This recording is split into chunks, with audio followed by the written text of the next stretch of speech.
Hi there. I'm Kate Breslin. I'm the president and CEO of the Schuyler Center for Analysis and Advocacy. And I'm so excited to welcome you here today for this conversation. Schuyler Center is a statewide, nonprofit, nonpartisan organization that focuses on shaping policy as it affects disenfranchised populations. And next year, we're celebrating our 150th anniversary of shaping New York State policy as it affects people in need. So I'm so excited for this conversation and others that we'll be having throughout the year, honoring our history and our future. Today, Schuyler Center lives out Louisa Lee Schuyler, her vision. She was our founder of advocating for lasting change on behalf of those living in poverty. The pandemic increased awareness of child poverty and systemic racial inequity. And now, as lawmakers feel the urgency to help children thrive, we have a historic opportunity to inform policy that provides every child with the chance to live a vibrant life. Schuyler Center is a trusted voice in Albany, effectively sharing data and advocating for evidence-based approaches and policies for the most disadvantaged New Yorkers. Like our founder, we believe that good public policy is a tool for meaningful, impactful change in our communities. We so appreciate our partners in government who see the value in this approach to public policy. Throughout our history, Schuyler has successfully advocated for initiatives that are now integral components of New York's approach to public health and child welfare, including tax policy. Among those, expansion of the Child and Dependent Care Credit in 2000, establishing and then increasing the New York State Earned Income Tax Credit for low to moderate income households. Family economic security has long been on Schuyler Center's agenda.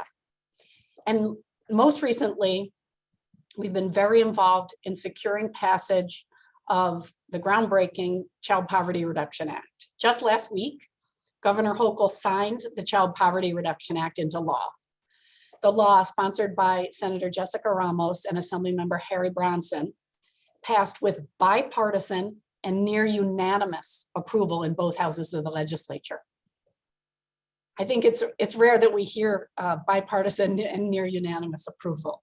It sets the expectation that New York will intentionally, significantly, and consistently cut child poverty with attention to racial equity year over year. Beyond that, and just as important, the law holds policymakers publicly accountable for whether and how their budget and policy decisions affect people living in poverty. And we think the child tax credit is an important component of that. So today, we are so excited to welcome Michael Schmidt, Senior Advisor at the United States Department of the Treasury and former Commissioner of the Department of Taxation and Finance here in New York State.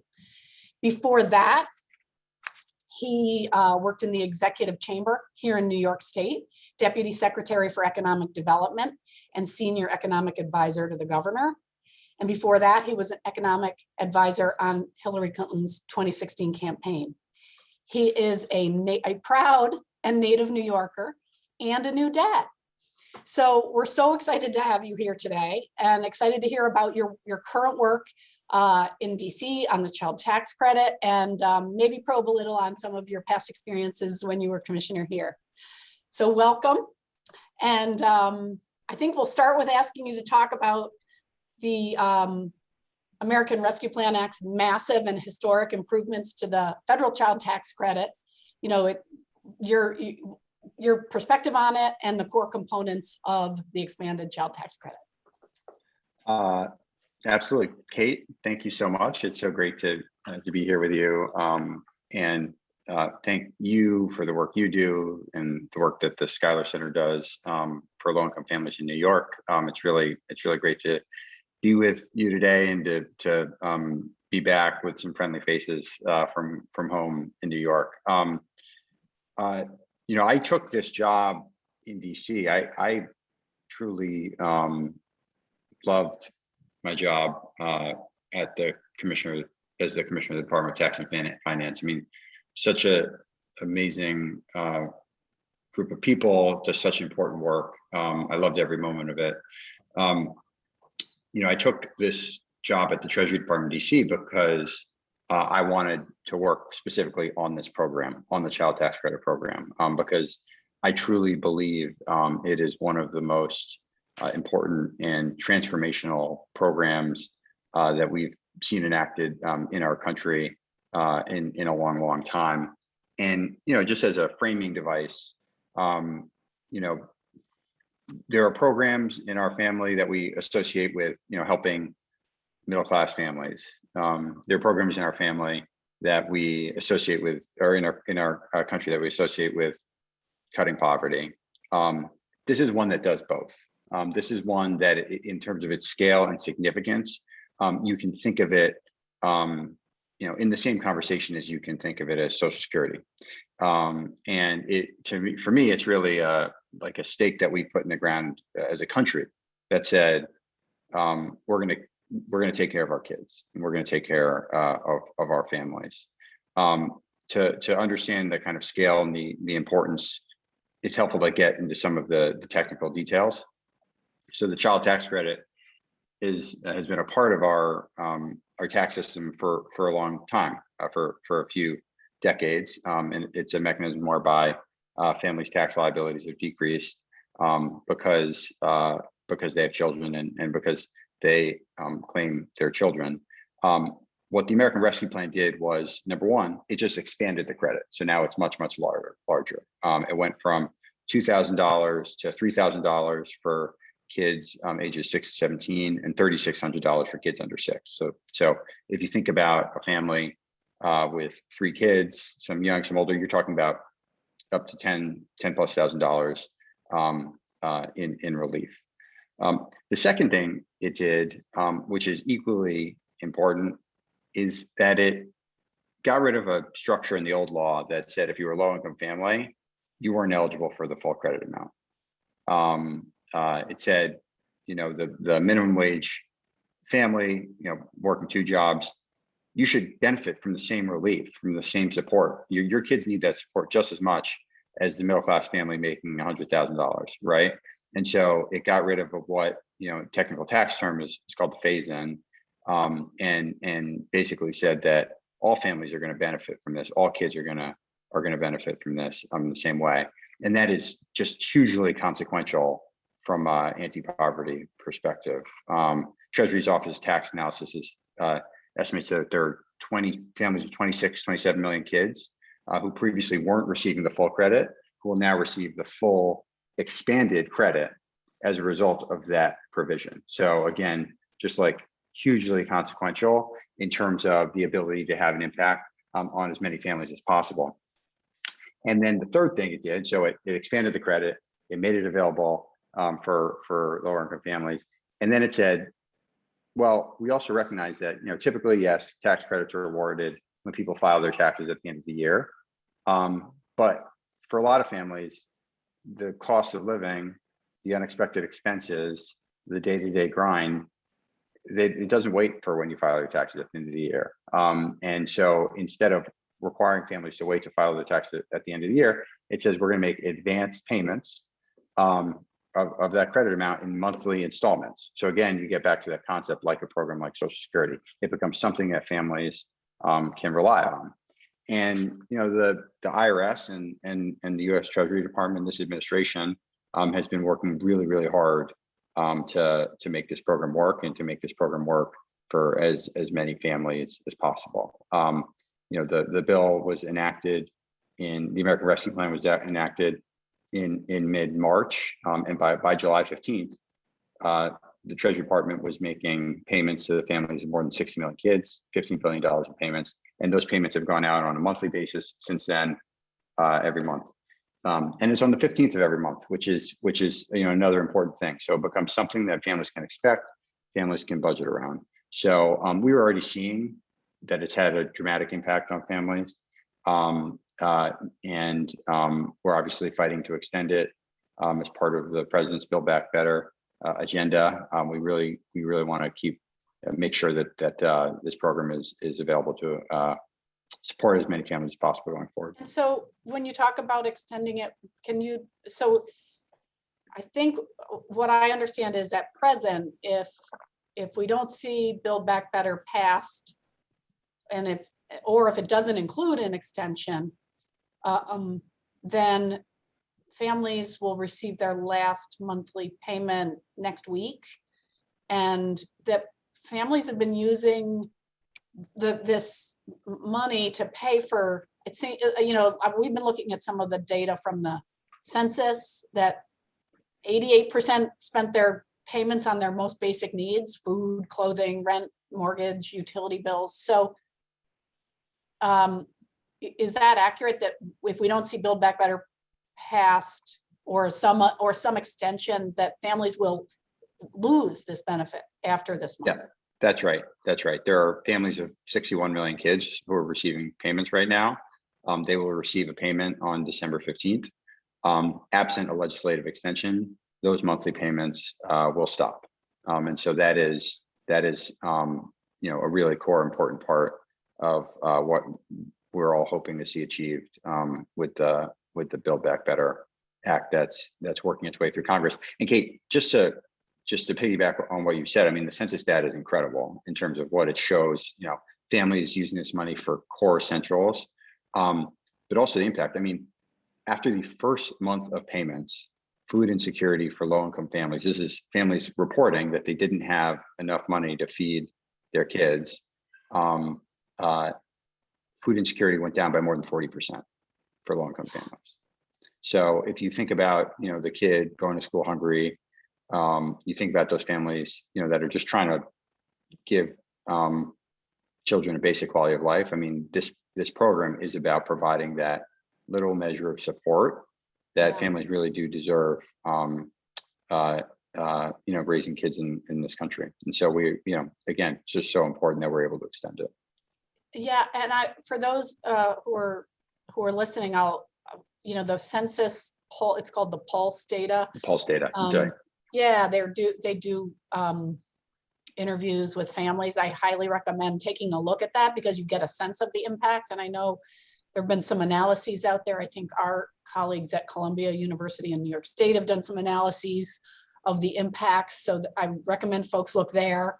And I know Washington University in St. Louis has done some state-by-state fact sheets. So please, just to, call out, there's some really good information out there about how important this child tax credit has been for families in all of our communities. So what do you have to say? And I know, we don't get, partisan but what do you have to say to those of us who are advocates for, anti-poverty advocates and who are worried about this and want to do something? What can you tell us? I think we're all just really fighting to make sure this bill passes. And I think we, at this point, hopefully there's a really clear path to making that happen. And I think, the next inflection point is going to be these December payments, right? I think that to me, that is a moment where it really does kind of come to the forefront of one's mind, right? All year we've been saying this, the program will stop at the end of the year unless it's extended. The program will stop at the end of the year unless it's extended. Now, we're here on December 15th, and we can just say very clearly, this is it. No more payments unless we get an extension. So I do think that next week, when the December payments go out, will be an important focal point. Can you talk a bit about? I mean, it was exciting, for those of us who kind of are paying attention to the data that show that, families with younger children tend to be even more poor, than families with older children. That, our youngest children are our poorest and most diverse segment of society. Can you talk about the reasoning behind the boost for younger children, and what can you say about that in this bill or in this policy? Yeah, I think a couple of things there. One is that there is, social science also behind the importance developmentally of those years for kids, right? So if like we were able to give kids a more stable family life, a little bit more nutrition, a little bit more support, the downstream impacts of that, their health, their education, their ability to be, productive members of the workforce. I mean, the kind of growth potential, it really is about investing in our young kids, because that's the most important time to invest with that. And that's the science. And then it tracks with basic intuition. I mean, having little kids is, I have a 7-week-old in the other room. I mean, it's really hard. Yes. And family, I think it's expensive, and it is at the time when we should be supporting families most. And so I think that the idea that we should be giving a little more support to young kids is it kind of tracks that basic intuition. And obviously, as you and I have discussed at length, New York unfortunately does the exact opposite, where where the credit isn't available for those younger kids. And when I was in government, we had proposed to close that what I would call gap or loophole, but didn't happen then. But I think it should be an important focus and priority going forward. We hope so. And yes, I'm so glad you mentioned that, because when you were, so the background for those who don't know is that New York State, as with a lot of tax policy, what happens is the state sort of takes what the feds have and then puts something else on top of it. New York State does have they call it the Empire State Child Credit, and it's a portion. My light went out.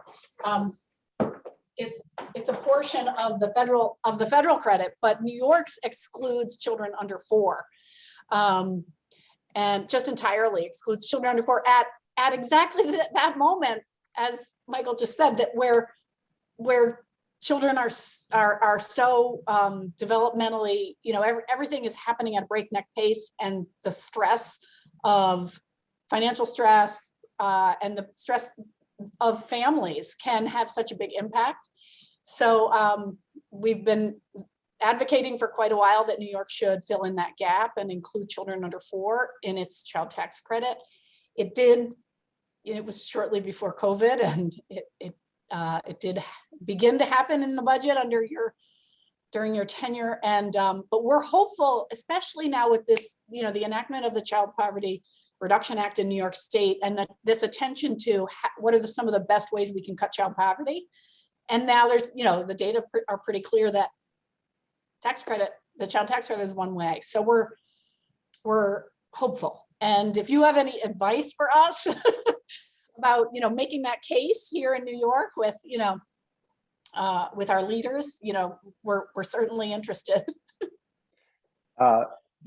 Certainly out of my purview now, but I will say that there were a lot of great advocates in and outside of government who were pushing for that change. I mean, I remember I had more than a few conversations with Senator Krueger about this very policy issue, right? And obviously, she's someone who has been a supporter of this idea for a long time. She's chair of our state Senate's Finance Committee. And she's chair of the Finance Committee. So that's obviously hugely important. And others too. So I think it's one of those ideas where sometimes in government and state government in particular, there are things that if you just shine a little bit of light on it, until you shine the light, no one's paying attention. It's complicated, tax code is complicated, et cetera. But if you ever had to explain to someone, oh yeah, we're providing benefits for kids, but not the young ones, not the little ones. It's one of those things that's just kind of hard to explain. Well, so. and it seems as though too, there's an opportunity to talk about, tax policy is a relatively streamlined way to provide benefits to people, to very clearly and in a streamlined way. Can you talk about that? Like why tax policy is a good way to do that? As opposed, not to say we shouldn't be also doing things like food, SNAP and food assistance, but that tax policy is just another good way to, make sure money gets where it needs to go. That's exactly how I put it. I think there are actually really good, interesting debates at both the federal state level about what the right channels are for providing benefits like this. But the tax code is one really powerful way. And a tax agency has the benefit of already having a lot of information about a lot of people and having the ability to provide benefits based on that information. And that's kind of fundamentally what it's about. They're already reporting their income. They're already telling how many kids they have, who those kids are, et cetera. There are already systems in place for evaluating that, running checks against it, ensuring program integrity, et cetera. And so I think it is a really kind of efficient channel for the provision of these types of benefits. The one thing I would say though, and this is true of any program, but when you're relying on the tax system to provide benefits, well, that means if you want to have the maximum reach possible, you have to get people into that system, right? And so, with respect to the child tax credit, a truly remarkable thing, on July 15th, families more than 60 million kids started getting payments, just showed up in their check account, said child CTC in their bank account, or a check in the mail, checks went in the mail the day before and started showing up. So that's a remarkable thing. But what information was the IRS using to make those payments? Well, information on tax returns, right? And so for those families who don't file tax returns, they weren't automatically enrolled in payments. Who are the families that don't file tax returns? They're families that don't have filing requirements, right? If you have very low income, then you are not required to file taxes. Obviously, there are good reasons for that, but increasingly, the tax code is such an important source of income support for families. And it's not just the child tax credit. It's also the earned income tax credit. It's a child dependent care tax credit. It's all these things. So I think, we've just had a really, really significant focus at the Treasury Department, working with the White House, the IRS, of raising awareness of this program and trying to increase enrollment among non-filers so that we can reach as many kids as possible. Because I know that some of the data show that uptake or use of, the uptake of the credit was varied in certain communities. And so can you talk about like what we learned about that and what efforts are being made to try and, get deeper into those communities where uptake wasn't as good? Yeah, absolutely. So, the good news is we were starting from a really strong foundation. Again, there's 61 million kids, right? Mm-hmm. And remember, 20 plus million of those were low income kids who didn't used to get the full credit, right? So in terms of like the anti-poverty impacts, like from the get-go, we were already just having an enormous impact. But our goal obviously is to get as many folks in as possible. The administration ended up launching a collaboration with a nonprofit group called Code for America. And Code for America had developed a simplified filing tool, a portal that families could use to sign up and get payments. And it was mobile friendly. Families could do it on their phone. It was available in Spanish, which is hugely important. I think language access is a really, really important component of all of this. And I think, using that tool, we really were just trying to push on as many strategies as possible for getting folks to sign up. A ton of focus on what we call last mile, which is to say you might reach families, you might increase awareness, that's great, but like the actual work it takes to get the people the assistance they need to put in their information and actually sign up, we spent a lot of time on that. I personally participated in trainings for over 6,000 navigators across the country to help people, basically to empower people with the information they need to use the Code for America tool to help sign people up. And where were the navigators employed, or where were they? It was all over. It was community organizations. It was state workers. It was other, federal workers. So it was basically like an all hands on deck effort wherever we thought, we launched partnerships with AmeriCorps and Head Start So we ended up with, AmeriCorps volunteers working in Head Start centers so that they could interact with families and help get them in the system. So we were trying to, think creatively as possible. We also did a lot of work directly with state and local governments. And one thing that we found was very effective was just broad-based campaigns, text message campaigns, et cetera, using state and local data to reach families directly and just provide them with the necessary information. So it was a the bill passed in March, and then we launched the payments in July, and we had basically an all-out effort to try as many things as possible. But I think the good news is that gives us a foundation that we can build on, hopefully going into next year.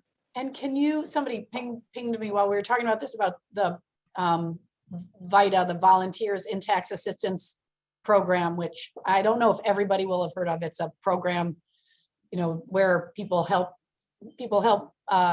people to submit their tax papers. Can you talk about sort of the role of the Vita, the Volunteers in Tax Assistance Program?